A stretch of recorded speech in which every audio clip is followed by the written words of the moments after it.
Bueno, muchachos, buenas tardes. Vamos a empezar un ciclo de presentaciones asincrónicas de este último capítulo del curso. Vamos a hablar de complicaciones y mortalidad en cirugía de emergencia.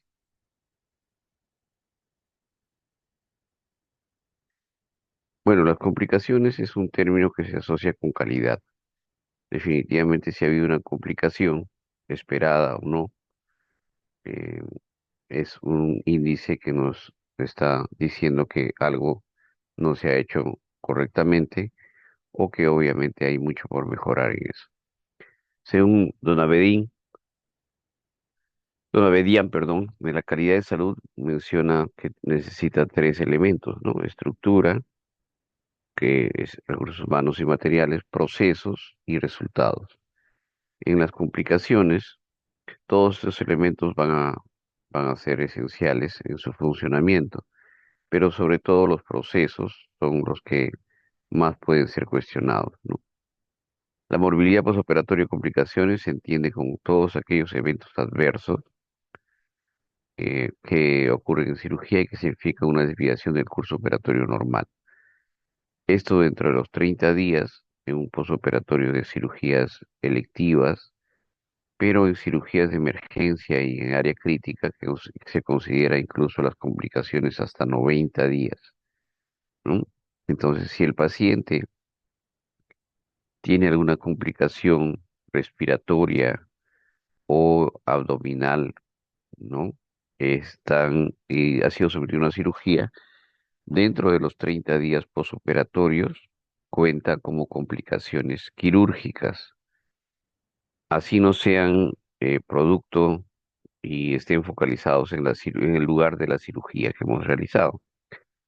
¿Por qué? Esto es importante tenerlo en cuenta porque muchas veces se menciona pues que las complicaciones extraabdominales como neumonía o una infección urinaria o cualquier evento de estos, ¿no? Ya escapa de la cirugía, pues y ya no debemos manejarlo, ni menos ser responsables de la misma. Esto es un gran error porque las complicaciones más frecuentes del postoperatorio van a estar relacionados siempre con el evento quirúrgico. Vamos a hablar de la clasificación de las complicaciones, pero vamos a definirlas, el registro de las mismas, la clasificación por gravedad de complicaciones, los factores de riesgo que nos pueden llevar a estas complicaciones, algunos sistemas predictivos de morbilidad y mortalidad posoperatoria y qué factores pues influyen directamente sobre una patología y sus complicaciones, el factor volumen hospital y el factor volumen cirujano, ¿no? Es decir, cuando un cirujano ve una patología muy frecuentemente, entonces va perfeccionando, ¿no? Va evitando errores y cada vez es más fácil hacer la cirugía, así como tener buenos resultados y en todo caso identificar si es que estos resultados son negativos. Y el factor volumen hospital también es importante porque eh, generalmente se maneja una patología específica. Por ejemplo, los institutos en el Perú, el Instituto Nacional de Salud del Niño, ve básicamente a niños. El Instituto Nacional de Enfermedades Neoplásicas ve pacientes con cáncer. Entonces, su foco está en este tipo de pacientes y obviamente logran especialización en cada una de las áreas para el manejo. La clasificación más común, un poco antigua, pero se sigue utilizando y es una forma de comunicarse em, con otros trabajos u otros hospitales respecto a medir, ¿no? Cómo están las complicaciones. La que más utilizamos más es la de Dindo Clavin. La de Dindo Clavin básicamente da el grado según la necesidad el tratamiento de las mismas.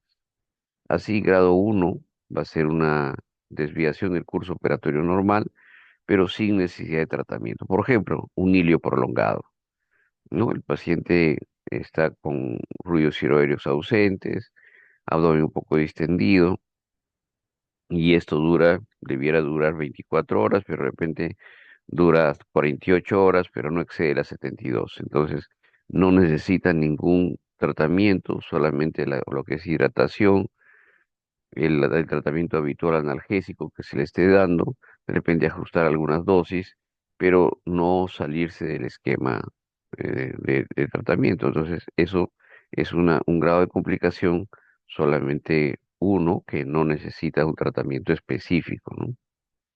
Grado 2 es cuando requiere tratamiento farmacológico, transfusiones y nutrición parenteral total. Por ejemplo, si el paciente tiene anemia, una anemia aguda, si el paciente necesita de uso de antibióticos de amplio espectro, ¿no? Cambiamos el tratamiento antibiótico.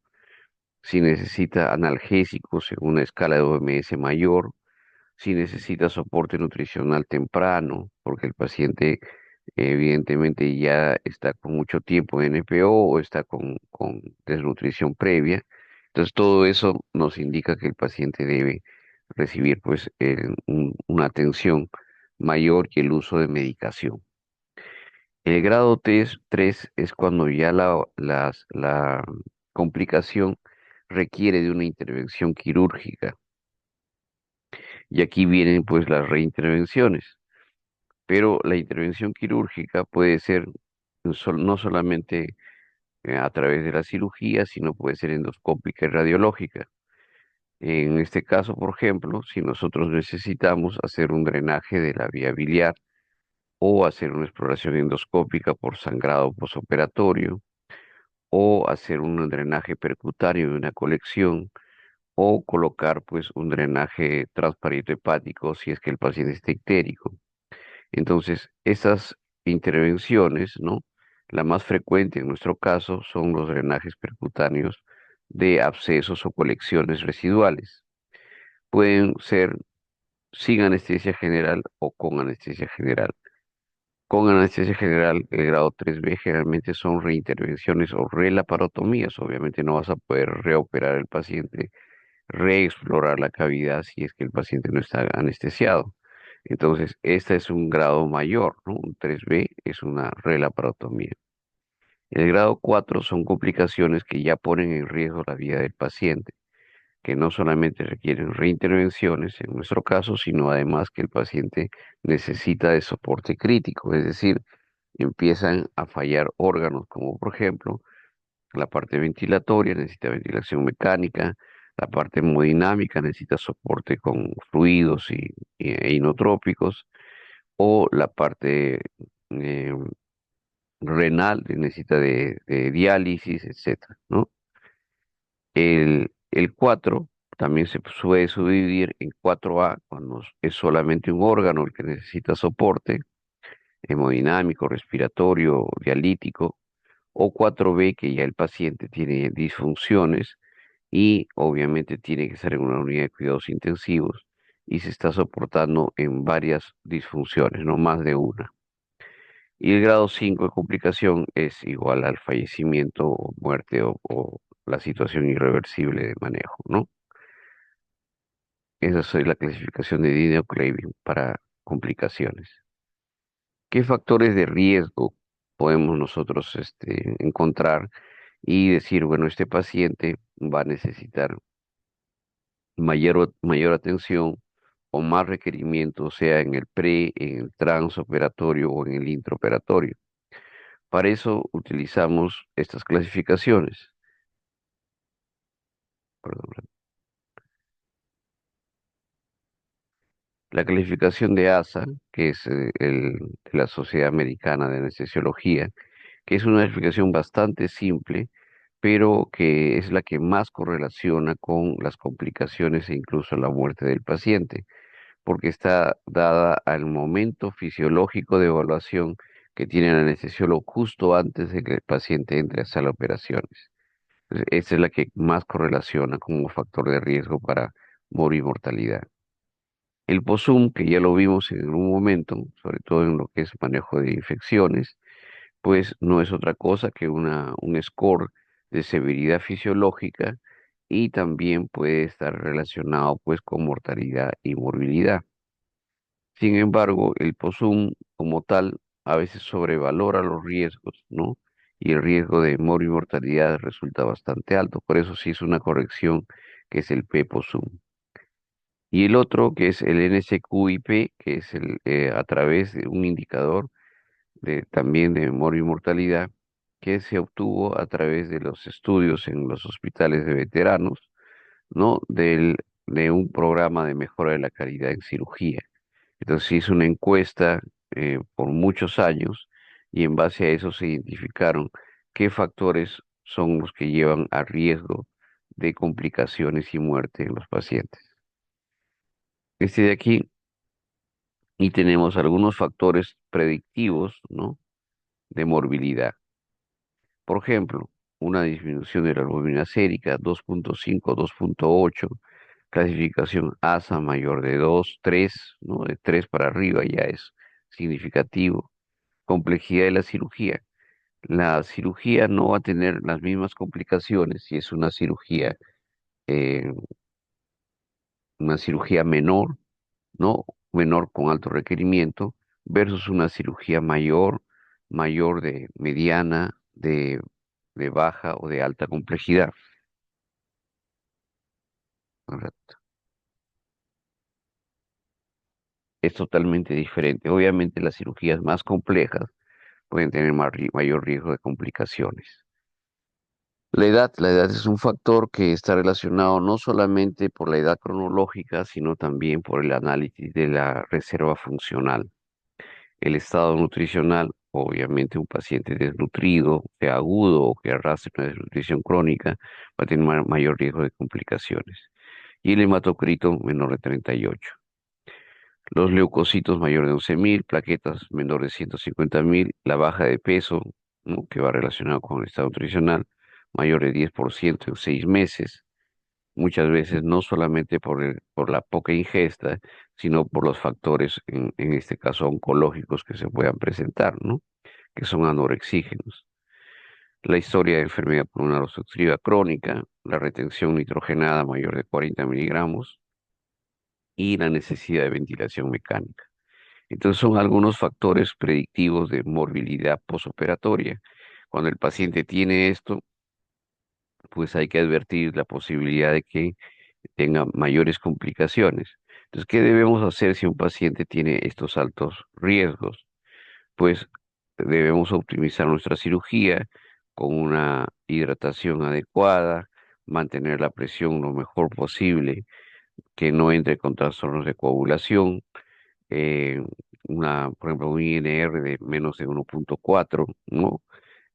Con la necesidad de transfusiones si es que es en intraoperatorio y sobre todo en el posoperatorio, pues ver que el paciente pueda tener asistencia en área crítica. Y eso no quita pues del tiempo operatorio que obviamente debemos reducirlo para poder tener mejores resultados. El PEPO-Zoom tiene factores fisiológicos que son estos: edad, signos cardíacos, sobre todo dilatación cardíaca, miocárdica relacionada con insuficiencia cardíaca, historia de enfermedad respiratoria como EPOC, EPID, presión sistólica, arterial, pulso, escala de Glasgow, hemoglobina, leucocitosis, y aquí viene urea, sodio, potasio, que son elementos, como vieron aquí, primero clínicos, luego de medición, ¿no? En el examen clínico y también de laboratorio y finalmente con el electrocardiograma. Entonces son factores fisiológicos algunos y de laboratorio que nos pueden indicar si el paciente va a tener complicaciones.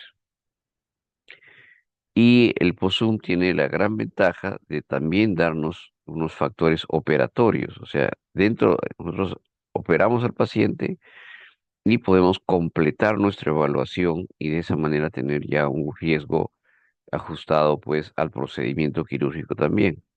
¿Qué tipo de operación? Si es menor, mayor, de alta complejidad, de baja complejidad, si es un procedimiento múltiple, no solamente es una colecistectomía, sino también es una hepatectomía o es una exploración de vías biliares, ¿no? O es un drenaje pancreático. Entonces todo esto debe estar registrado y obviamente se eleva el riesgo cuanto más procedimientos hay. Medir las pérdidas sanguíneas, la contaminación peritoneal, no es lo mismo que el paciente séptico sea operado pues con secreción serosa, cero purulente en un cuadrante, en dos cuadrantes, o una secreción fecaloidea en los cuatro cuadrantes. Es totalmente diferente. La presencia de cáncer en hallazgo o como antecedente, la modalidad de la cirugía, es decir, si es hecha electiva o de emergencia, en nuestro caso generalmente de emergencia. Y hay otros factores pronósticos que están relacionados no solamente con el riesgo, es decir, qué tan complejo está el paciente, ¿no? Factores de riesgo se le llama también, y qué pronóstico podemos calcular a partir de ello. Y ahí tenemos el Q-SOFA, que evalúa, como ustedes saben, cinco órganos o sistemas, el Apache 2, el SOFA, el Q-SOFA son tres, perdón, y el SOFA son cinco factores. El índice de Manhey que se utiliza para peritonitis, el SAPS y el PEPO-SUM que les acabo de mencionar. Eh, la frecuencia de complicaciones. Cuando se ve el desempeño pues, de las cirugías, ¿no? Se va a ver también cuanto más efectivas estas sean y sea optimizada en alguno de los factores intra, trans o posoperatorio, entonces vamos a tener menores complicaciones en el posoperatorio.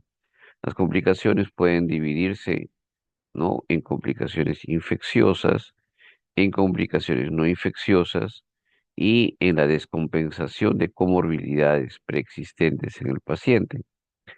Entonces, las infecciosas son en el abdomen, infección del sitio operatorio, pueden dar atelectasias, neumonías, infecciones de tracto urinario.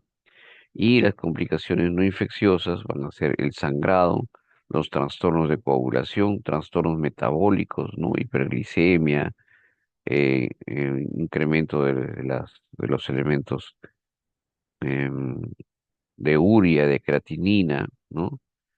O también nutricionales, ¿no? Esos trastornos metabólicos. Y la descompensación, sobre todo en pacientes ancianos que tienen múltiple patología, muchas veces pueden tener descompensación de una enfermedad cardíaca, respiratoria, ¿no? Como una fibrosis pulmonar o también renal, ¿no? Se reagudiza el problema. Entonces, cardíaca, ¿no? También, desde hipertensión hasta enfermedad cardíaca eh, coronaria, ¿no? Las complicaciones pueden también dividirse, infecciosas o no infecciosas, pero también en abdominales y extraabdominales, ¿no? Para nuestro caso, ¿no? Las abdominales obviamente son las relacionadas con la laparotomía o la laparoscopía y las extraabdominales son la respiratoria, las infección urinaria, el trastorno metabólico. ¿Cómo nosotros sospechamos de que el paciente pueda tener complicaciones? Y hay que tener en cuenta que este índice de sospecha no hay que dejarlo nunca de lado y estar advertidos, porque estos son los pacientes que van a tener mayor riesgo de complicaciones. Ancianos que tienen dos o más comorbilidades, que son operados de emergencia, que tienen un elevado índice de riesgo, de los que hemos mencionado, cualquiera de ellos, que tienen una patología quirúrgica compleja y pacientes sometidos a procedimientos de mediana o mayor complejidad. Entonces, si tú tienes un paciente con esas características, por ejemplo, un paciente que se le ha hecho una gastrectomía subtotal por sangrado digestivo, que viene con anemia, tiene 75 años, califica un Apache 2 mayor de 20, que se tiene que operar por emergencia, que además el paciente tiene criterios de Charlson o de comorbilidades más de dos, es decir, tiene, por ejemplo, una hipertensión descompensada, una diabetes descompensada por hiperglicemia y es sometido, como les mencioné, a una gastrectomía subtotal y reconstrucción en Y de Roux. Entonces, este paciente no tiene todos los factores que nos pueden hacer sospechar que puede tener complicaciones. Entonces, hay que estar advertido de lo mismo. Las complicaciones y las muertes son más frecuentes en los pacientes intervenidos por emergencia. Eso sí es definitivo, los riesgos son mayores, por eso es que cuando nosotros tenemos pacientes que no tienen la necesidad de ser operados por emergencia, entonces no hay que hacerlo de manera electiva. ¿Por qué? Porque se va sumando factores: tiempo, preparación, estudio prequirúrgico ausente, evaluación por uno o dos operadores, ¿no? Que no tiene el tiempo necesario para poder hacer esto. El paciente ya viene con la enfermedad o avanzada o descompensada. Entonces, ahí sí se tiene que operar por emergencia, pero si no, y no tiene los requisitos, debe ser operado de manera electiva, aunque sí genere molestia por la postergación, por los tiempos de espera. Lo mejor es no emergenciar a los pacientes porque su riesgo de comorbilidades, perdón, los riesgos de complicaciones se incrementa. Algunos de los procesos de atención deben ser revisados, ¿no? Siempre hay que revisar si es que lo que estamos haciendo es suficiente, es innecesario, demora mucho en la evaluación del paciente, retarda su tratamiento. Entonces, mantener los principios de emergencia, que es una evaluación rápida, efectiva, suficiente y necesaria para que pueda ingresar lo más pronto a hacer operaciones y resolver el problema de emergencia. No hay que evitar demoras innecesarias, ¿no? Porque las demoras, ya que son enfermedades tiempo dependiente, llevan a mayor riesgo de complicaciones y muerte. En ancianos, bueno, esto ha cambiado un poco, ¿no? Antes se decía adultos mayores, mayores de 65, ahora esto ha ocurrido un poco a 70 y creo, tengo entendido que en los últimos años también se está considerando 75 años ya como el adulto mayor, ya no 65. Pero de todos ellos, cuanto más edad se tiene, hay un riesgo incrementado de complicaciones y muerte. Sin embargo, hay que no solamente tomar en cuenta la edad, sino la clase funcional, ¿no? No es lo mismo un paciente de 75 años que está deambulando, que no tiene problemas de memoria, que está trabajando activamente, que maneja su vehículo, es un adulto funcional que no ha perdido gran parte de las funciones habituales o efectivas que tiene, que es diferente a un paciente de la misma edad, pero que tiene dos o tres comorbilidades, una de ellas está descompensada, que su clase funcional se ha reducido bastante, que hay un grado de dependencia mayor, ¿no? Que se modifica, a veces hay los índices geriátricos que nos pueden, el Karnowski, por ejemplo, que nos puede ya más o menos indicar si es que el paciente tiene un grado de dependencia mayor. Entonces, obviamente, los pacientes con este grado de dependencia mayor o que tienen comorbilidades no relacionadas con la edad tienen mayor riesgo. El escenario se transforma más cuando son mayores de 80 años. Nosotros hicimos un estudio en octogenarios y nonagenarios, ¿no? Y la respuesta que se tiene con una cirugía de emergencia abreviada es relativamente buena, pero está relacionado con dos parámetros. Uno, las comorbilidades, ¿no? Descompensadas, y dos, el tiempo de ingresos a operaciones. Podríamos hablar de un tercero que todavía no está demostrado, que es básicamente la apreciación por el médico intensivista respecto a la necesidad de soporte crítico, porque pacientes que tienen 95 años, o nonagenarios, 95, 97, a veces 102 años, bueno, nonagenarios que se operan, entonces, y tienen alguna complicación, el intensivista, ¿no? Debido a su función de observar la recuperabilidad del paciente, muchas veces hace una calificación en prioridades alta, ¿no? La prioridad uno es que tiene que entrar, pero la prioridad dos es que tiene que esperar todavía, pero sí tiene necesidad de críticos. Tres y cuatro son pacientes que tienen prioridades eh, con mayor número, altas ahí respecto al número, pero bajas respecto a la necesidad de soporte crítico, o sea, son los últimos que entrarían, ¿no? Y eso pues hace que el paciente, si tenía alguna posibilidad de recuperación, pues la pierda, ¿no? En el estudio que se hizo en COVID, ¿no? Se encontró que la mortalidad de pacientes con necesidad de cuidados críticos por cirugía era prácticamente la misma con COVID y sin COVID. ¿Por qué? Porque los pacientes que tenían COVID tenían agregado una morbilidad por la enfermedad viral, neumonías virales en muchos casos, y los pacientes que no tenían COVID, ¿no? Debían ingresar a la UCI, pero las UCI estaban colapsadas por la alta demanda de pacientes con COVID. Por lo tanto, los pacientes retardaban su ingreso a UCI y obviamente esto era perjudicial para los mismos. Entonces, a eso se le llamó el daño colateral.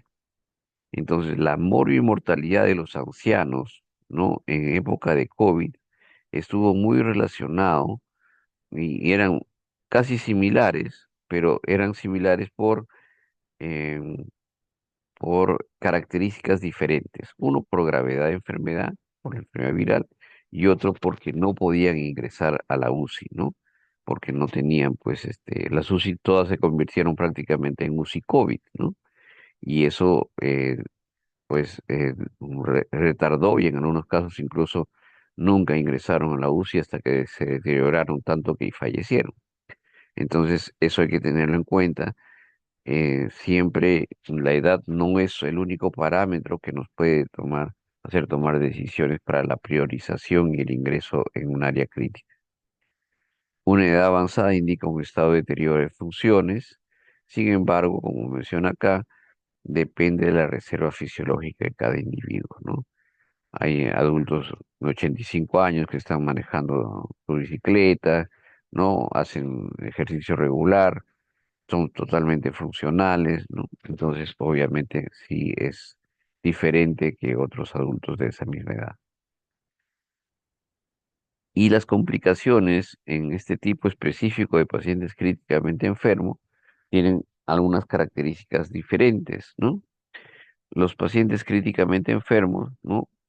Tienen antecedentes, su comorbilidad y el índice de riesgo son más vulnerables, ¿no? El índice de riesgo en los críticos obviamente es mayor porque sea por comorbilidades o por su estado fisiológico previo, ¿no? Relacionado con la edad o por la gravedad de la enfermedad, tienen un mayor índice de riesgo para complicaciones y muerte. La recuperación de su estado de salud depende de varios factores, ¿no? Debemos tener intervenciones diagnósticas y terapéuticas, siempre tiempo dependientes, lo más breves posibles. Por ello se puede modificar el riesgo de morbilidad y mortalidad. Aquí muchas veces los exámenes auxiliares deben prescindirse de los mismos, sobre todo si eso necesita pues de traslado, de tiempos y de postergación de decisiones quirúrgicas, ¿no? Eso es a veces trascendental si es que el paciente dice, no, yo no lo voy a operar si no tiene tomografía. En parte puede tener razón porque la tomografía le proporciona una serie de datos para tomar decisiones, pero a veces el, el hacer eso puede hacer que se postergue mucho el tratamiento quirúrgico y si el paciente está en un estado séptico, pues esta sepsis se va haciendo cada vez más severa, galopante, va reclutando otros exámenes, órganos o sistemas, ¿no? Y finalmente, pues el paciente tiene necesidad de soporte crítico, de ingreso a UCI, no hay camas suficientes y esto se va complicando cada vez más, ¿no? En espera, pues, de un examen que puede ser el mejor, pero no deja de ser un examen auxiliar, ¿no? Que es una tomografía en este caso como ejemplo. Listo, muchachos. Entonces, sí, más o menos así estamos en el tiempo y lo que vamos a hacer es pasar a otra clase. Esta clase la vamos a discutir obviamente en los días martes, ¿no? Para que pueda de alguna manera afianzarse y si tienen algunas dudas, pues despejarlas en ese momento. ¿Listo?